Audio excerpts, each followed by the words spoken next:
Consumption of alcohol is injurious to health. మందు తాకండి, పోతారు.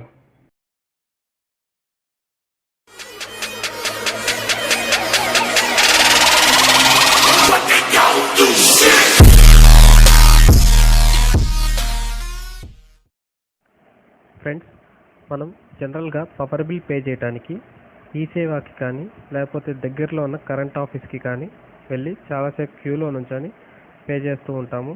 అలా నుంచున్నా కూడా ఒక్కొక్కసారి క్యూ మందాక వచ్చేసరికి సర్వర్ స్లో అయింది, తర్వాత వచ్చి పే చేయమని చెప్తూ ఉంటారు. ఇలా మీకు కూడా చాలాసార్లు జరిగే ఉంటుంది. మీరు కూడా బాగా విసిగిపోయారు కదా.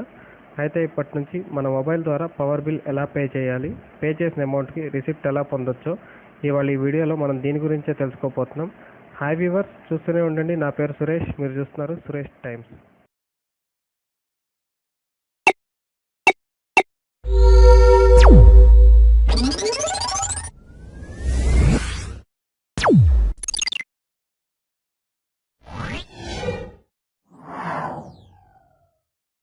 ఫ్రెండ్స్, ముందుగా మొబైల్లో ప్లేస్టోర్ ఓపెన్ చేసి APSPDCL అని టైప్ చేసి సెర్చ్ చేస్తే ఇక్కడ ఫస్ట్లో సదరన్ పవర్ అని కనిపిస్తుంది కదా, దీన్ని డౌన్లోడ్ చేసుకొని ఇన్స్టాల్ చేసుకోండి.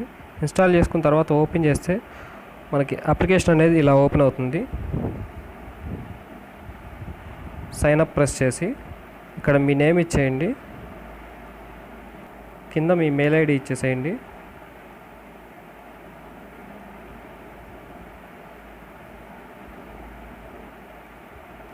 ఇక్కడ మీరు పాస్వర్డ్ ఇచ్చేసేయండి. ఇక్కడ పాస్వర్డ్ ఒకసారి కన్ఫర్మ్ చేసేసుకొని ఇక్కడ సైన్ అప్ చేసేయండి.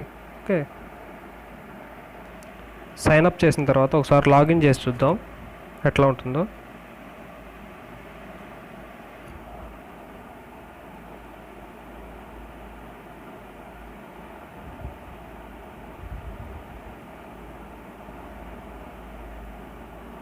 ఇట్లా వస్తుంది. మీరు రిజిస్ట్రేషన్ ప్రెస్ చేసి మీరు ఏ పవర్ బిల్ అయితే పే చేయాలనుకుంటున్నారో దాని సర్వీస్ నెంబర్ ఇక్కడ రిజిస్టర్ చేసుకోవాల్సి వస్తుంది. రిజిస్టర్ చేసుకున్న తర్వాత బ్యాక్ వచ్చేసేయండి. బ్యాక్ అంటే మన మొబైల్లో బ్యాక్ బటన్ ప్రెస్ చేయకండి. మన మొబైల్లో బ్యాక్ బటన్ ప్రెస్ చేస్తే అప్లికేషన్ అనేది ఎగ్జిట్ అవ్వాలా అనేసి అడుగుతుంది. కాబట్టి ఇక్కడ బ్యాక్ అని కనిపిస్తుంది కదా, దీన్ని ప్రెస్ చేయండి. ప్రెస్ చేసిన తర్వాత బిల్ పే ప్రెస్ చేస్తే మీకు ఇక్కడ సర్వీస్ నెంబర్స్ మీరు ఏమేమి రిజిస్టర్ చేసుకున్నారో అన్నీ ఇక్కడ కనిపిస్తూ ఉంటాయి. మీరు దేనికైతే బిల్ పే చేయాలనుకుంటున్నారో అది ఓపెన్ చేస్తే మీకు ఇక్కడ చూడొచ్చు. ఇక్కడ మీ బిల్ డేట్ ఉంటుంది, మీ అమౌంట్ ఎంత అయితే పే చేయాలో అది ఉంటుంది. నెక్స్ట్ వచ్చేసి ఇక్కడ మీ బిల్ డ్యూ డేట్ ఉంటుంది, ఇక్కడ బిల్ డిస్కనెక్షన్ డేట్ ఉంటుంది. ఈ బిల్ రిమైండర్ అని చూసారా, దీన్ని ప్రెస్ చేయడం వల్ల ఎవ్రీ మంత్ మనం ఏ టైంకి బిల్ చేయాలో అదే గుర్తు చేస్తుంది అనమాట. ఈ కన్జంప్షన్ అని వచ్చేసి మనం ఏ మంత్లో ఎన్నెన్ని యూనిట్స్ వాడామో ఇక్కడ చూసుకోవచ్చు. దానికి ఎంత అమౌంట్ వచ్చిందో కూడా మనం ఇక్కడ చూసుకోవచ్చు. ఓకే, నెక్స్ట్ వచ్చేసి పేమెంట్ ఎలా చేయాలంటే ఇక్కడ పేమెంట్ ఆప్షన్ ప్రెస్ చేయండి. ఆప్షన్ ప్రెస్ చేసినాక మీకు ఇక్కడ సర్వీస్ నెంబర్ ఉంటుంది, మీ మొబైల్ నెంబర్ ఇచ్చేసేయండి. అమౌంట్ చూసుకోండి ఒకసారి, తర్వాత పే చేసేయండి.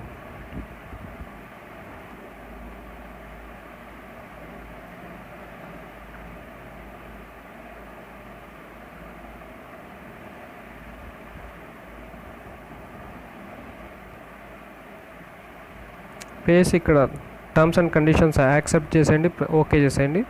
ఓకే చేసిన తర్వాత ఈ ట్రాన్సాక్షన్ సక్సెస్ఫుల్ అవడానికి 3 hours టైం పడుతుంది అనేసి ఉంటుంది, కానీ వెంటనే అయిపోతుంది. ఓకే చేసేయండి. ఓకే చేసుకున్న తర్వాత క్రెడిట్ కార్డ్తో పే చేస్తారా, డెబిట్ కార్డ్సా, నెట్ బ్యాంకింగ్, వాలెట్స్ ఏమైనా యూస్ చేస్తారా అనేసి అడుగుతుంది. వీటన్నిటికన్నా debit cards best. Debit card press చేసిన తర్వాత మీరు ఏ డెబిట్ కార్డ్ అయితే యూస్ చేస్తున్నారో అది సెలెక్ట్ చేసుకోమంటుంది. For example debit card select చేసుకున్నాం.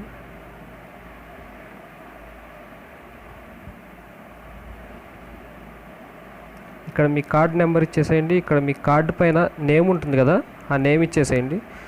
కార్డ్ ఎక్స్పైరీ డేట్, ఇయర్ ఇచ్చేసేయండి. ఇక్కడ CVV నెంబర్ ఉంటుంది, CVV నెంబర్ ఇచ్చేసి మేక్ పేమెంట్ ప్రెస్ చేస్తే ఈ కార్డు ఏ నెంబర్తో అయితే రిజిస్ట్రేషన్ అయి ఉంటుందో మొబైల్ నెంబర్, ఆ మొబైల్ నెంబర్ అనేదానికి ఒక OTP అనేది వస్తుంది.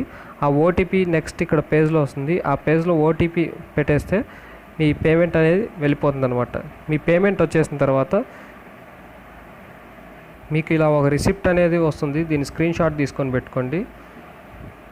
నెక్స్ట్ వచ్చేసి మనకు పేమెంట్ సక్సెస్ఫుల్ అయినట్టు మనం ఏ ఈమెయిల్ ఐడితో అయితే రిజిస్ట్రేషన్ చేసుకున్నామో ఆ ఈమెయిల్ ఐడికి ఒక కన్ఫర్మేషన్ మెయిల్ అనేది ఒకటి వస్తుందన్నమాట, సక్సెస్ఫుల్ అయిపోయిందని చెప్పేసి.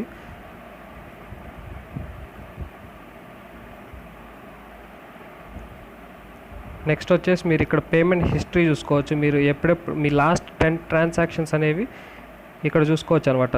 మీ లాస్ట్ 10 ట్రాన్సాక్షన్స్ ఇక్కడ ఏ మంత్లో ఎంతెంత యూజ్ చేసామో ఇక్కడ చూసుకోవచ్చు. నెక్స్ట్ వచ్చేసి మనకి ఎవరు సప్లై చేస్తున్నారు, మనకు పవర్ ఎవరు డిస్ట్రిబ్యూట్ చేస్తున్నారో ఇక్కడ చూసుకోవచ్చు. ఇట్లా ప్రెస్ చేస్తే మనకి ఎవరు డిస్ట్రిబ్యూట్ చేస్తున్నారో వస్తుంది. నెక్స్ట్ వచ్చేసి కస్టమర్ కేర్ ప్రెస్ చేస్తే ఇక్కడ మనం కంప్లైంట్ ఏమన్నా క్లెయిమ్ చేయాలనుకుంటే ఇక్కడ నుంచే కంప్లైంట్ క్లెయిమ్ చేయొచ్చు. మనం ఏమన్నా కొత్త కనెక్షన్ కావాలనుకున్నా ఇక్కడ నుంచే కొత్త కనెక్షన్ కూడా అప్లై చేసుకోవచ్చు. సో ఫ్రెండ్స్, మీరు పవర్ బిల్ ఇలా పే చేయటం వల్ల ఏంటి అంటే మీకు మీ టైం అనేది వేస్ట్ అవ్వదు, ప్లస్ ఈ సేవలో బిల్ ట్రాన్సాక్షన్ ఛార్జెస్ ఉంటాయి. ఇందులో పే చేయటం వల్ల అవేమి ఉండవు. ఓకే ఫ్రెండ్స్, ఈ వీడియో మీకు నచ్చినట్లయితే లైక్ చేయండి. ఈ వీడియో మీ ఫ్రెండ్స్ అందరితో షేర్ చేసి వాళ్ళ టైం కూడా వేస్ట్ అవ్వకుండా చేయండి. ఈ వీడియోపై ఏమైనా సలహాలు సందేహాలు ఉంటే కింద కామెంట్ బాక్స్లో రాయండి. మీరు ఇంకా మా ఛానల్ సబ్స్క్రైబ్ చేయకపోతే మా ఛానల్ కింద సబ్స్క్రైబ్